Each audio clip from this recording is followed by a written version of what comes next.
לעשות זאת לכל מי שיפגע בנו. כך אנחנו עושים. ইসরায়েলের অত্যন্ত গোপনীয় এবং স্পর্শকাতর ডিমোনা পারমাণবিক চুল্লিতে দাঁড়িয়ে বেনিয়ামিন নেতানিয়াহু দম্ভ করে হুঙ্কার দিয়েছিলেন, আমাদের উপর হামলার কথা ভেবো না, আমাদের জবাব আগের চেয়ে অনেক ভয়ঙ্কর হবে।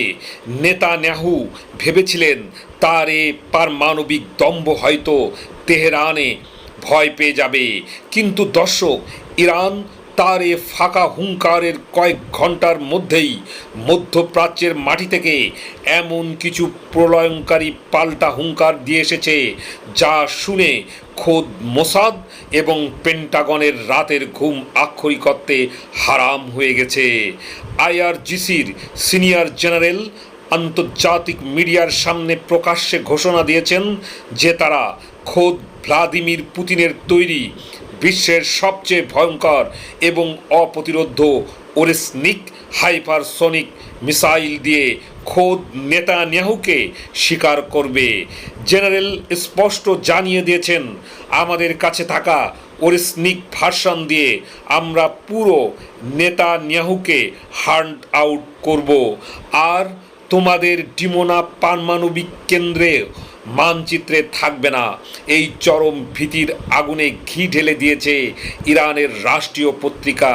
তারা অনলাইনে একটি ইনফোগ্রাফিক প্রকাশ করেছে যা দেখে পুরো পশ্চিমা বিশ্বের কলিজা শুকিয়ে গেছে। শহীদ আয়াতুল্লাহ আলী খামেনির হত্যার চরম প্রতিশোধ নিতে তারা 13 জন শীর্ষ বিশ্ব নেতার একটি হিটলিস্ট প্রকাশ করেছে। আর সবচেয়ে ভয়ঙ্কর বিষয় হলো এ তালিকায় ডোনাল্ড ট্রাম্প এবং নেতানিয়াহু সহ পশ্চিমা বিশ্ব নেতাদের ছবি প্রকাশ করা হয়েছে। ফাঁসির আসামিদের মতো কারাবন্দী পোশাক পরিয়ে মোস্তফা খামেনির এই চরম মনস্তাত্ত্বিক হামলা এবং পুতিনের ওরেসনিক মিসাইলের হুঙ্কারের পর পুরো পশ্চিমা সাম্রাজ্য আজ থরথর করে কাঁপছে। তবে প্রশ্ন হলো, পুতিনের মতো মহাশক্তির সরাসরি সাহায্য পাওয়ার সত্ত্বেও কেন নেতানিয়াহুকে একাই স্বীকার করার মতো সিদ্ধান্ত নিল আইআরজিসি?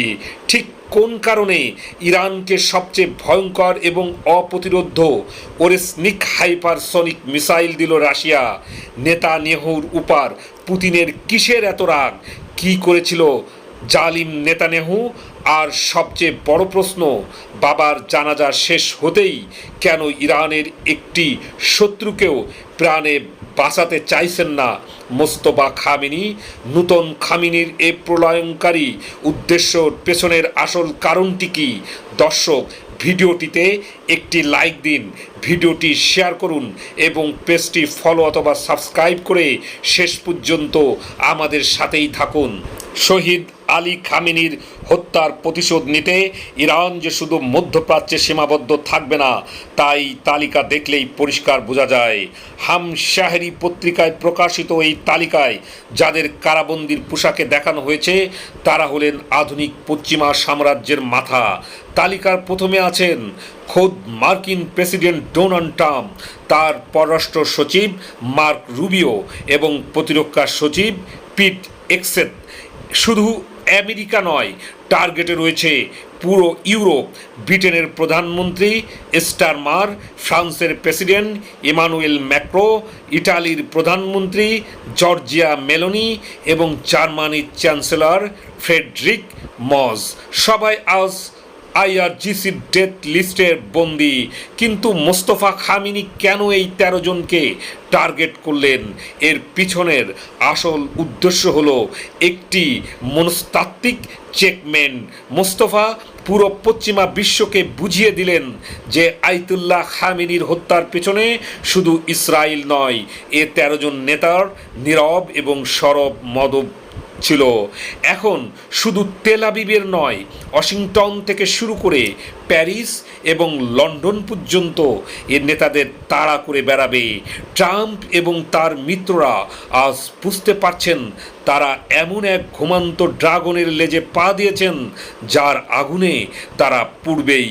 কিন্তু আইআরজিসির ঠিক কোন অস্ত্রের জোরে নেতানিয়াহুকে স্বীকার করার এই দুঃসাহস দেখাচ্ছে? আন্তর্জাতিক সামরিক বিশ্লেষকদের মতে এই অদেখা অস্ত্রটি হলো রাশিয়ার তৈরি আধুনিক যুদ্ধবিদ্যার সবচেয়ে ভয়ঙ্কর দানব ওর স্নেক হাইপারসনিক ব্যালিস্টিক মিসাইল। এই আসল সত্যটি জানতে এবং ইসরায়েলের এই চরম মনস্তাত্ত্বিক পরাজয় অন্যকে জানাতে ভিডিওটি এখনই আপনার টাইমলাইনে শেয়ার করুন। বিশ্ব ইতিহাসের এই চরম ক্লান্তি লগ্নে আমাদের এই পেজ অথবা চ্যানেলটি ফলো অথবা সাবস্ক্রাইব করে সব সময় সত্যের পাশে থাকার অনুরোধ রইল। দেখা হবে পরবর্তী কোনো রুদ্ধশ্বাস এবং তত্ত্ববহুল জিও পলিটিক্যাল বিশ্লেষণে। ততদিন পর্যন্ত সত্যের পক্ষে থাকুন। ধন্যবাদ।